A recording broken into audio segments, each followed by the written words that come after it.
네, 여러분 안녕하십니까. 이 영상에서는 오늘 아버님이 올리신 블로그에 관해서 설명드리겠습니다. 그동안 CCTV에 관해서 요청을 했는데 경찰이 어떻게 할지 지켜보자 라고 많은 국민이 관심을 갖고 있었고, 오늘 아버님이 블로그 올리셔서 그동안 어떤 일이 있었는지 CCTV 열람 결과를 설명하셨습니다. 다만 열람만 하셨다고 하시면서 아쉬워하셨고 다시 요청했다라고 말씀하고 계십니다. 그래서 열람만 하는 것은 증거가 될 수 없기 때문에 무엇을 봤는지 서로 계속 논쟁이 될 수 있기 때문에 의미가 크게 없습니다.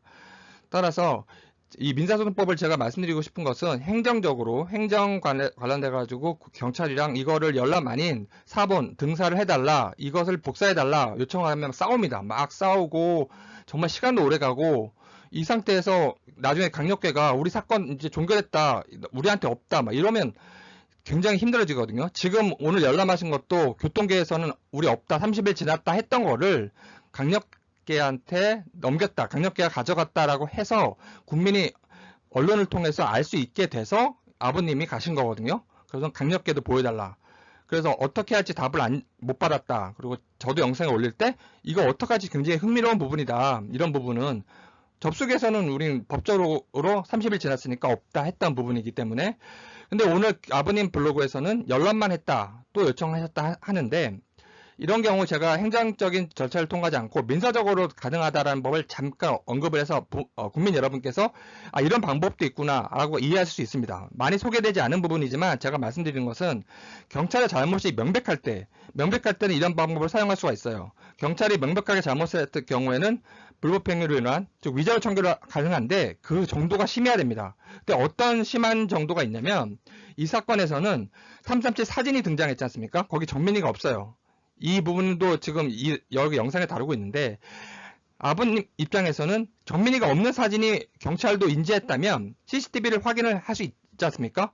근데 CCTV를 확인도 안 하고 자기한테 보여주지도 않고 다른 부분을 보여주고, 그 다음에 그 열람만 하고 등사, 이거를 사본을 주지 않고 못 가져가게 하면 아버님께서는 본안소송에서 경찰에 심각한, 좀 중대한 잘못, CCTV를 확인할 수 있는 이유가 뭐냐라고 했을 때 이유가 있잖아요. 337 사진, 338 사진, 똑같은 이야기입니다. 여기서 정민이가 없는데 그러면 정민이가 있다라고 하는 가나 증인도 이상하고, 경찰은 왜 가나도 조사 안 하고 CCTV도 조사 안 하는지, 이렇게 해서 심각한 문제가 있으면 판사도 증거보전 신청을 허락해 줍니다.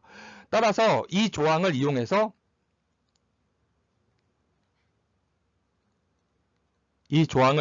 아버님께서는 본안소송 전에 가처분 신청을 통해서 확보할 수가 있는 거예요.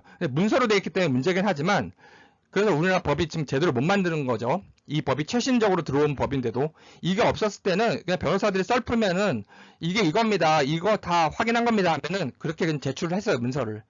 황당하죠. 그래서 이 조항이 들어온 겁니다. 그냥 썰 푸는 거, 그냥 이게 이거고 이게 이거고 막 10명이 막 썰 풀고 뭐 김현장이 썰 풀면은 다 그건 믿습니다. 방법이 없으니까. 그 방법을 넣어준 거예요, 이 법을 통해서. 이런 조항이 우리는 한두 개 들어와 있는데 미국은 증거법이라고 그래가지고 우리나라는 없는데, 이러한 조항이 정말 수백 년 된 역사를 갖고 있습니다. 그냥 대충 넘어가는 거를 허락하지 않아요. 우리나라는 그냥 썰 풀고 끝난다라는 거. 제가 판사를 비판하고 가장 썩었다 했던 이유가 이겁니다. 썰 풀고 끝나요. 그래서 아버님께서는 이 케이스 스터디라고 제가 설명한 거는 이걸 특별히 설명드리려고 한 건 아니고, 이 조항을 이용해서 이렇게 증거보전 이건 취소했던 건데 일단 증거보전 신청을 한 겁니다. 인용이 된 경우고, 가처분을 통해서 본항소송 전에 가처분할 수 있습니다. 자료를 내라. 자료가 없으면 소송을 못 하거든요. 이것도 케이스 스터디, 이루다 사건 아시죠? 이것도 증거보전 신청을 한 거죠. 그래서 증거보전 신청한 이유는 자료를 다 파괴해버리면 나중에 소송을 못합니다. 그래서 증거보전 신청을 받아들여준 경우고, 이렇게 본안소송 전에 민사소송을 통해서도 증거보전 신청을 할 수가 있으니까 아버님께서는 정말 경찰이 잘못한 거를 계속 증거를 쌓으셔야 됩니다. 그래서 제가 설명드린 게 요약하면 이런 경우고요. 본안처분 전에 가처분을 통해서도 경찰 상대를 할 수 있다는 거, 위자료 청구, 민사 청구입니다. 민사 책임을 물을 수 있는, 그 다음에 증거보전 신청, 가처분 형태로. 그리고 이걸 제가 이건 왜 설명드리냐면, 우리나라 현재 이렇게 들어와 있거든요. 공무집행 방해를 해서 이제 거짓말하는 사람을 이걸로 규율할 수 있는데 이거는 굉장히 부족합니다. 따라서 국제형사재판 관련해가지고 법무부가 사법방해죄라는 것을 국내법화 시킨 게 있어요. 이런 경우에 뭐냐면 공무원 상대가 아닌 참고인, 증인, 목격자, 용의자 이런 사람들을 상대로 돈을 주거나 협박을 하거나 속인 경우도 규율할 수 있게끔 이렇게 법이 전문적으로 선진적으로 들어가야 됩니다. 오늘 아버님이 이제 쓴 블로그를 말씀드리겠습니다. 아버님이 정민이를 또 만났었다 합니다. 이 얘기는 뭐 여러분들 읽으시면서 정말 감동받고 안타까워하실 수 있는 사안이라 생각이 들고, 아버님이 오늘 말씀하시기를 공개 정보공개 기청부터 CCTV를 보러 경찰서에 갔는데 열람만 가능하다 했다.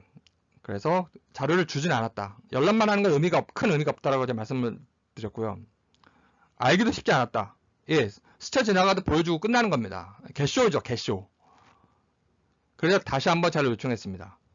그래서 이렇게 열람만 가능하다고 안 주려 하니까 이걸 행정적으로 다루고 행정법적으로 다루는 것도 쉽지가 않습니다. 경찰한테 많은 손을 들어줍니다. 경찰은 이런저런 핑계, 그래서 민사적으로 하는 것이 나은 경우도 있다라는 거. 아버님이 이 부분을 굉장히 강조하고 계시죠. 337 사진, 338 사진. 그래서 많은 분들이 알고 계신 부분이니까 이거는 경찰 보고서에 있는 내용입니다. 확인 중, 경찰도 확인 중이라고 얘기하고 있어요. 목격자 가나는 여기 있습니다. 목격자 가나는 정민과 친구를 둘 다 봤다 하는데 사진엔 정민이가 없습니다. 가나가 가짜입니다. 가나 가짜 공범. 공범이 어떻게 아느냐? 가짜 증인만 허위 증언만 한 거지. 예, 허위 증언을 했는데 조사를 해봐야지 보면.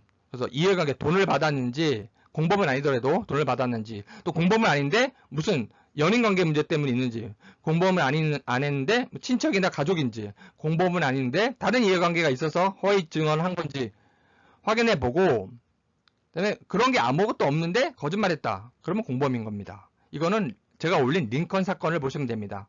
링컨을 대통령 만든 사건. 제 영상을 참고하시고요.